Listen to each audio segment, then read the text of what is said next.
As of May 2018, there has been approximately 23 school shootings in the U.S. since the beginning of the year.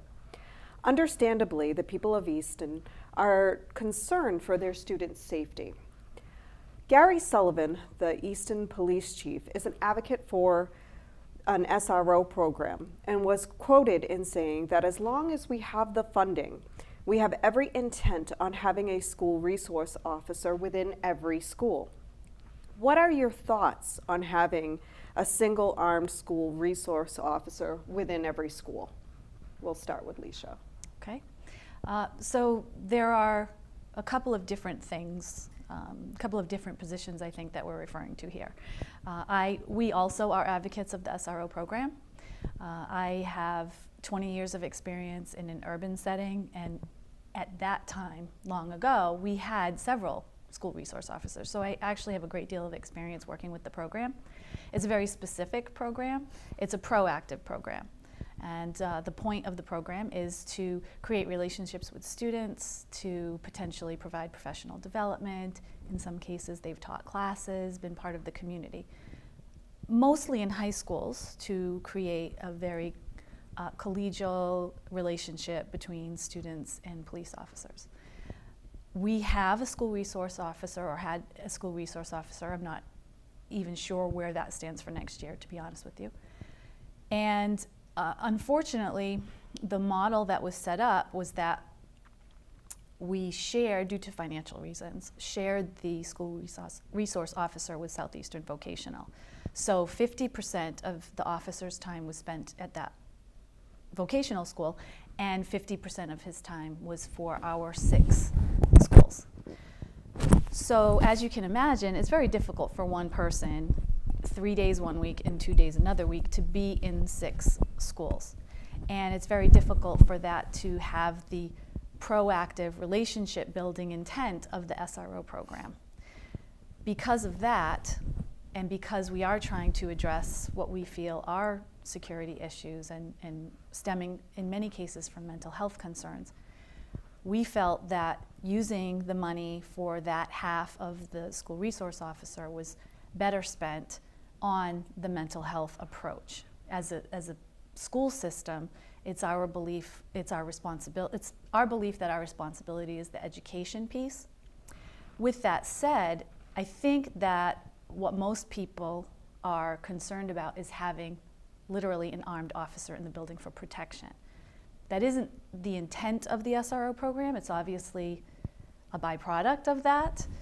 However, I just wanted to make sure in my explanation to the town on this issue, and as we've talked as a school district, that people were aware that having one, albeit armed officer in our district 50% of the time, there are many schools that he physically he can only be in one at a time, first of all, and there are several that he's not at all, or not frequently. Certainly not the officer's fault, as you can imagine. And so it's a very limiting opportunity for us. So it was concerning that people may have a false sense of security that we have an officer, and so we are safe. Our children are protected by an armed officer at all times. That's actually not the reality. We are fortunate that 4 of our 6 schools are on a main campus that is in very close proximity to the police department.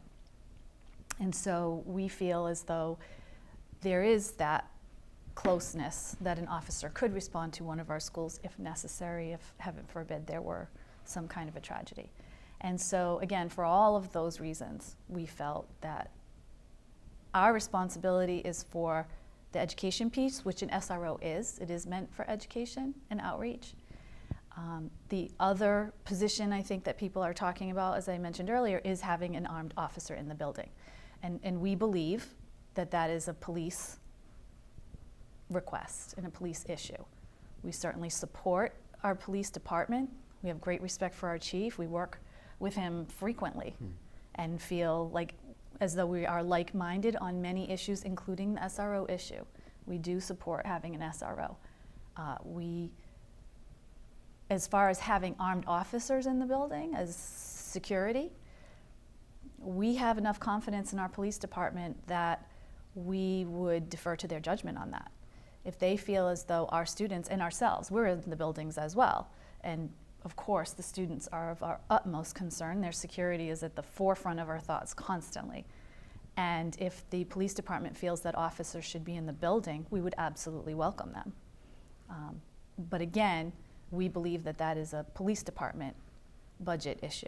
And the police department, ultimately, all of it comes from the same place. And I'm sure they would want to add to the police. I know that they want to add to the police force.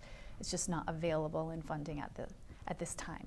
So I think it's a longer answer maybe than you anticipated, but I think we're talking about two different things, an SRO and an officer for security.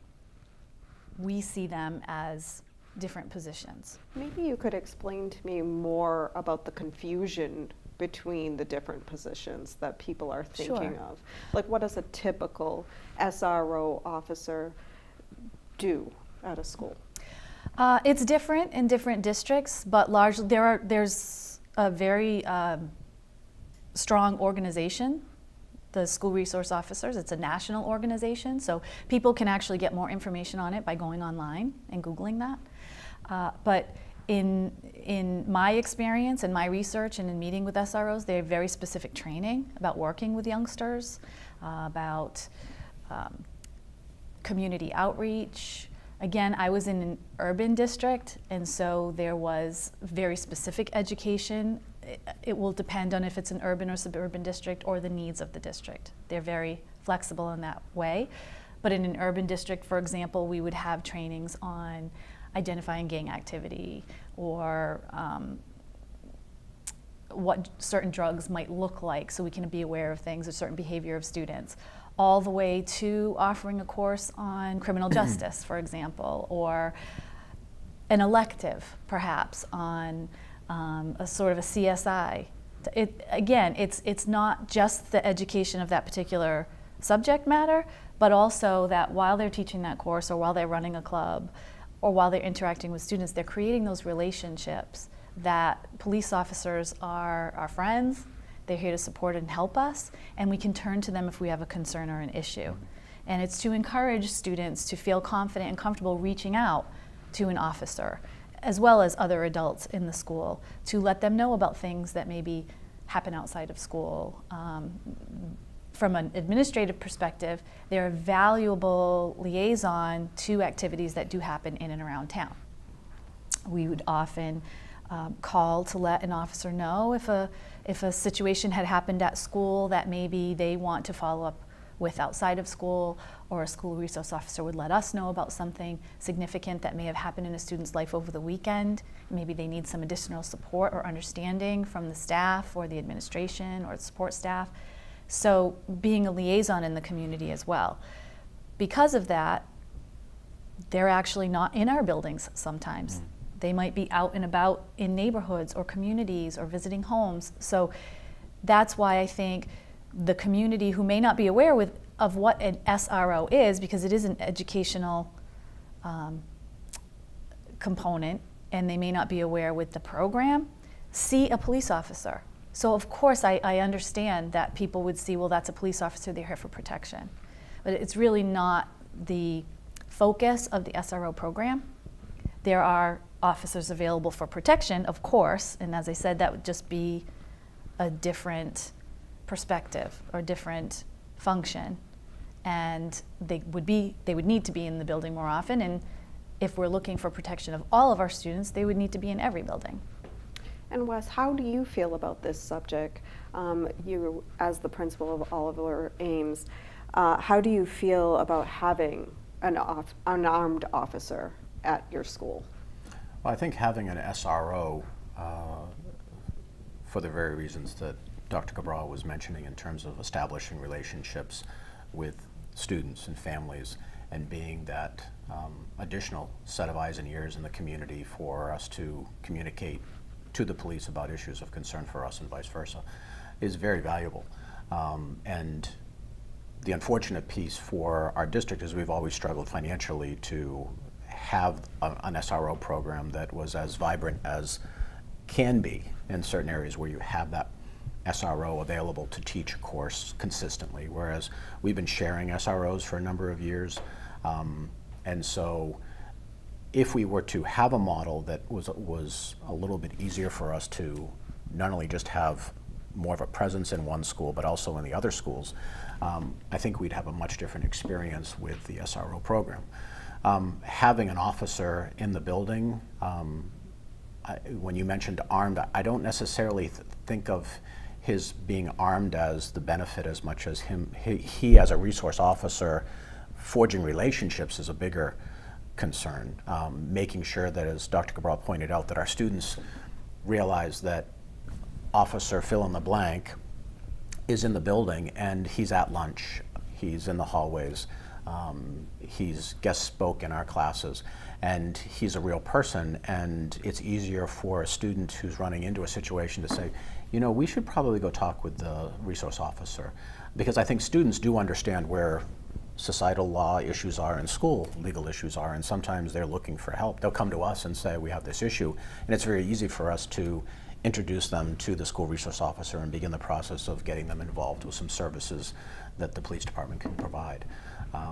So I see the school resource officer as a valuable position for the same reasons that Dr. Cabral stated, as well as it would be beneficial for the entire school district to have that same level of involvement from the early grades up. Because if you imagine having multiple school resource officers in each of the schools, the students would grow up with a perspective of that police presence is a resource, not an armed guard, but a resource, which is what we want in the community. We want the police and the schools to work together because we're serving the same population. So I think your question is twofold. I think the most important part for me is having that resource in the building. The armed component to it is obviously walks hand in hand with the fact that he's a police officer, but it's not something that I feel is the most important component to his role, because his role is really relational and trying to prevent students from having crises by being that resource. And so when we talk about mental health and we talk about students in need, having that resource officer is a big part of that. How confident do you feel at all over Ames that? So let me answer that question with the staff and the training and the preparedness that the staff has. We have meetings quarterly at the school level and the district level, talking about the plans that we have in place for a host of potential scenarios that could take place, anywhere from a school shooting to hazardous materials to strangers, medical emergencies. So we do a lot of dry runs on or tabletop conversations about what possibly could happen and then who's responsible for what. We have procedures in place for each of those, and we have personnel within the school and schools that know their roles and meet to make sure that we're prepared as best we can for any of these scenarios. Now, the difficult thing about any scenario is it's never what you have on paper. There's always varying degrees of each situation. So we do our best to have a good plan that's broad for each of those potential tragedies or consequences or scenarios that may take place, and we rehearse mentally what we will do. And then we lead our students through responses in, fire alarm exits, and, how do we do that? What happens if it happens during lunch? What happens if we have a stairwell that's blocked? If we had to relocate, how do we do relocation? Our staff has more training in other areas that our students don't have training in, just because the level of anxiety that would go hand in hand with creating scenarios for students to walk through, that really the faculty are prepared to lead the students through if we need to, as are the police, and we understand what our roles are going to be and how this will happen. But I feel very confident that our school and school district is well prepared for scenarios that would cause a lot of people anxiety. So I would assure people that we talk about this, we practice with our personnel what our roles will be, make sure that we have a chain of command. If I'm going to be out of district to a meeting at the state association, I want to make sure my assistant principal knows that I'm not here.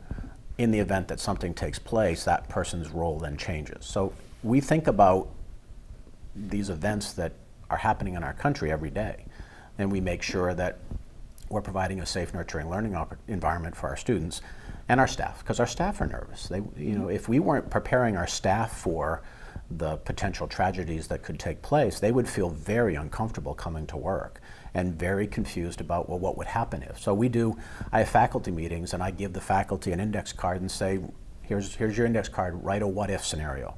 And so they write a what if at the beginning of the faculty meeting.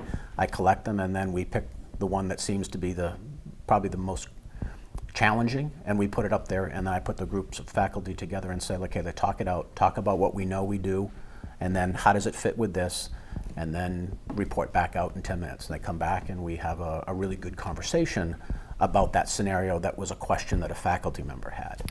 Now, one of the issues that is going on in the U.S. government, a lot of people actually feel that teachers should be armed. How do you feel about that? Personally, I feel as though the training involved in gun ownership of a gun, marksmanship, safety of a gun, that's why the police go to the academy and go through a lot of training. We're not in a rural setting. We're in a setting, especially most of our schools complexes are very close to the police station. So I feel as though there are probably more potential problems with having faculty armed with an actual weapon than having police presence nearby. That's my personal feeling. I don't know if there are some people who are very strongly in favor of arming Teachers. staff, and I just don't agree with that. Largely, our staff is made up of people who are not interested in carrying weapons at work. Right. That is not why they got into education. They do not feel comfortable with it, nor the responsibility that they feel would come with that. And we haven't defaulted to only considering teaching and education and mental health support. As Mr. Paul indicated, many practical activities have gone on at the high school and in fact in the district. So well before the most recent tragedies took place, we had a very comprehensive security audit of the district back in 2014. And we at that time reviewed every one of the facilities. We reviewed every one of our policies, our procedures, our crisis plans, our drills, our professional development. And every year since then, we've been working each year to calibrate with the same consultant in conjunction with the police and fire departments. So they've been involved. In fact, we did an open bidding process, and they helped us choose the vendor we were going to work with. They're very happy with them. We're very happy with them. And it's been a great partnership. It's one of the reasons that we do work so well and so closely with the police and fire departments is because we have been collaborating on this for quite some time. So we've made facilities improvements at their recommendation. We have changed policies and procedures. We've made things more consistent across the district. We've made sure that our police and fire departments are aware of it. They've come in and used our buildings for drills.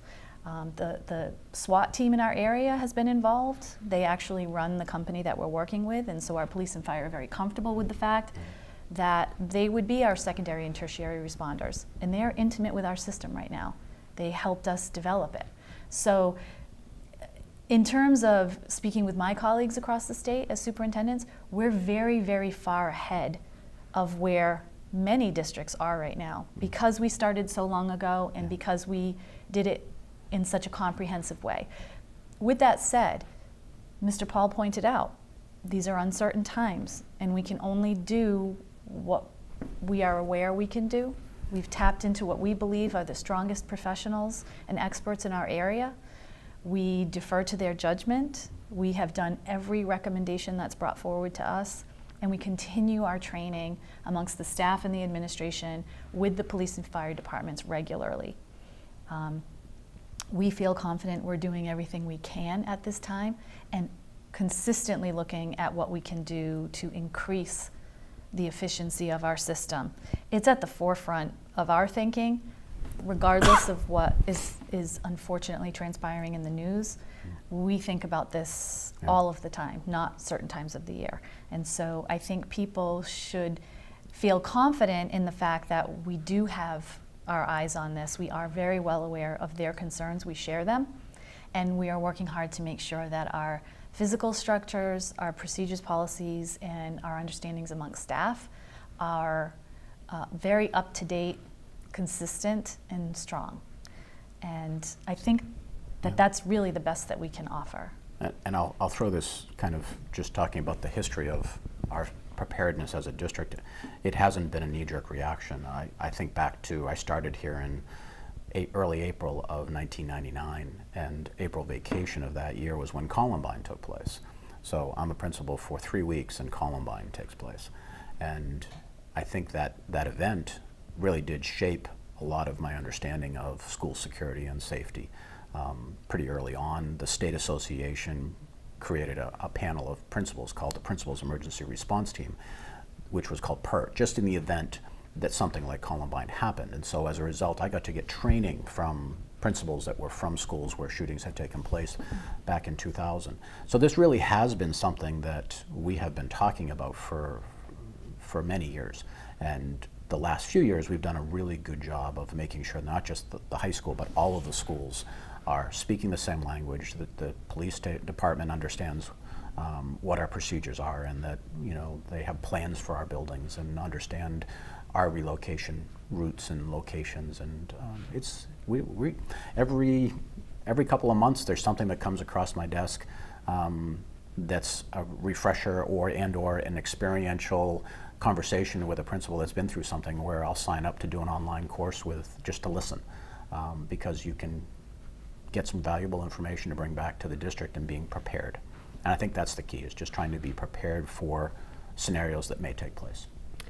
Now, it was said during the selectmen meeting that an average teen today has the level of anxiety of a psychiatric patient once did in the 1950s. Mental health is clearly an issue of concern. Can you explain what the current budget is for mental health and what is being done to help students on an individual basis? Either one of you can answer Sure. this question first. This is beyond a district-wide problem. Yeah. It's actually it's a national issue. I think that people who pay attention to this topic will be aware that it is tied to our opioid crisis. It is tied to the violence issue. It is tied to bullying and cyberbullying and self-harm and social media experiences. It is, and what are the causes? It's very complex. However, what we can do right now is support our students the best we can. And a very individualized approach is what we're taking. We believe in educating our students and supporting them in district with their peers in their community. And we're providing more and more professionals in order to do that. As you can imagine, your typical teacher is not a mental health professional, nor do we expect them to be. They certainly are becoming well-versed in strategies in social emotional learning and how to support their students, but we need more resources than we have in the past in the form of adjustment counselors, for example. All of the adjustment counselors we hire now are required to be either licensed social workers or licensed mental health professionals, because some of the students require de-escalation, they require counseling, they require therapy, and we want to make sure that they're able to get those services when they're most in need. We want to identify and be as proactive as possible students that might be having difficulty. Right now we're in a very reactive situation where we are supporting students who are in need. We envision a district where we're able to be proactive in the sense that we're offering experiences for students, we're offering curricula for students that teaches our children how to self-regulate when they feel as though they're in a difficult situation, how to make appropriate choices, how to resolve conflict on their own. Right now we do that in some places, but not to the level that we feel would be necessary to change the tide. So the budget reflects our reactive needs. The town, thankfully, approved our budget this year. All of the positions we added were either regulatory or in the mental health domain to support our students. So clearly that is our focus. It didn't make us proactive, but it absolutely helped fill in some desperate needs that we had, literally in pre-K through 12. We don't know where the future will take us. Trends certainly seem to indicate that this problem is not getting better anytime soon. And so we are hoping that, as I said, we can work toward a more proactive approach to help students before they feel as though they're in crisis or need that level of support. But that's where we're at now from a budget perspective. And what is Oliver Ames doing currently to help students who may have a mental health issue to prevent it getting worse in the future? Well, we have a lot of resources in place that have been actually increased over the last couple of years. I mean, we have a specific program that we've incorporated that's a therapeutic program for our students who are in the greatest level of anxiety and need for support. They're having a difficult time transitioning back to school. And so we have a separate program that our students that are coming to us with a desire to be educated, but at the same time, some obstacles to that from a social emotional perspective. So we have, an academic support special education teacher and paraprofessional that work on the academic component. Then we have a licensed social worker that's an adjustment counselor that does the therapy for the student in conjunction with their own outside therapists to make sure that that transition back to school goes smoothly. So our students who are at greatest risk to get lost in the shuffle, if you can imagine coming back to school without a program like that, where basically the conveyor belt is running at 15 miles an hour and you're ready to walk at 2 or 3 miles per hour, and you're told to go back to school, and we put you on the treadmill and it just carries them away. And what happens is those students end up back out of school, hospitalized, waiting for some treatment, and then they come back again. And so we've seen some great success with just having this program for the past year, with our students being able to transition back to school and make successful transitions. So not all of our students make that, but the vast majority of our students have, and I attribute their success to this therapeutic program that we have. And then our staff is well versed in understanding. I mean, last year one of our focuses for the district on professional development was on social emotional learning, talking about the reality of our current adolescent world or children's world with anxiety, and how does that work and what does that look like? Because for us who didn't grow up in that same environment, we need a better understanding of where our students are coming from, how they're feeling. So having that as a point of focus for the district was very important for our staff to see that our mission is to educate all of our students, and all of our students are dealing at some level with anxiety and depression. And the more that we're aware, the more that our faculty can figure out strategies to help our students and identify when our students are perhaps at crisis mode. I mean, it's one thing to say, well, Wes is really quiet today. Well, if Wes is not normally really quiet in class and the teacher notices that in today's world, they're probably going to see it again the next day to see what's going on here, and then they'll start with the guidance counselor, or they'll start with the assistant principal, or they'll start with the school nurse, or they'll start with our adjustment counselor and say, is anybody seeing Wes? Has anybody seen a change? Because we don't want to wait until the teacher's seen Wes for 4 days and he's been quiet before, in passing, the teacher mentions something to somebody, well, that's not normally the way he acts. So I think we've got a lot more teachers in the district. All of our teachers are aware of their role in helping identify when students look like they're struggling. So when you work as a team and you have a sensitivity to the social emotional fragility of our students, I think we're more proactive from a care perspective. We certainly could use more funding to do some other components at the whole district level for that, but I think we are trying to focus on our kids. We have a program at the high school that we've had for eight years, I think now, with the advisory. And the advisory is a period of time in the day where students get broken out into, for the public who is watching this, it was like homeroom used to be perhaps when they were in school, where you would go first thing in the morning. Except homeroom wasn't intentional. It was just, you heard the morning announcements, you talked with your friends, the bell rang, and you went off to class. We have an advisory where the students, I have 12 students that are in my caseload. Every day I meet with them, and I get to know them on an individual basis. I set goals with them at the beginning of the year. I ask them how their day is going. We sit around a table in my conference room, and all of our teachers do this every day for 12 minutes with 12 to 14 students. And it's For 4 years. For 4 years. With the same group. Yeah, so I keep those kids all 4 years. This group that I have now will be juniors, believe it or not. Wow, that's my second group. So getting to know students on an individual basis is very important, and making sure that every student has an adult that can say, oh, I know Wes. You know, I have him in advisory. This is what he likes to do.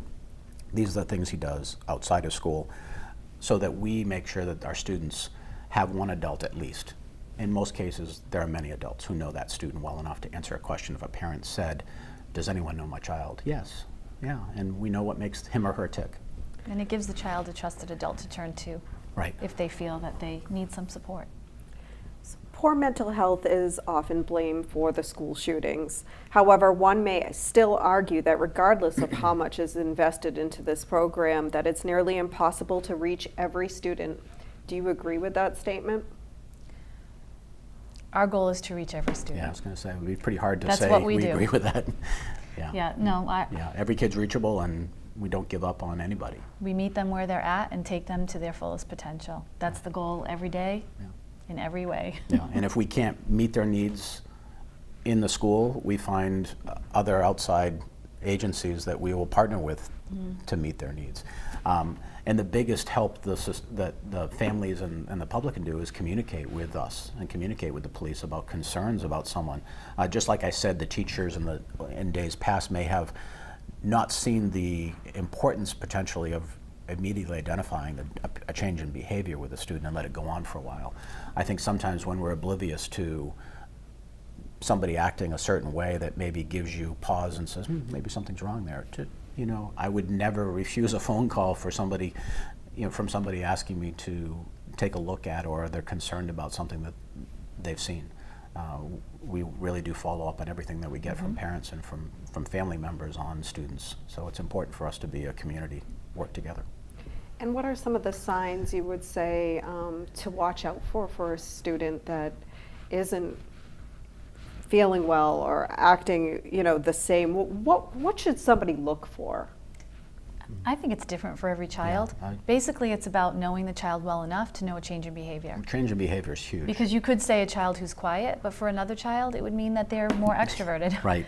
It's just a significant change in who they're hanging around with, what they might be doing as activities, and how they might be behaving. Their Change in sleep friendship habits. group, you know, all of a sudden they've gone from one group of friends to a different group of friends, and the parents kind of like, what happened there? Yeah.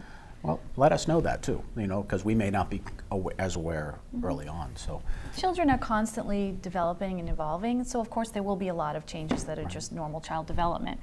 But anything that is marked very quickly and doesn't seem characteristic of that student, it bears looking into. It's just a question. It doesn't necessarily mean that there is an issue or a problem. It just means that more trained eyes on the situation can help identify if that student is reaching out in some way.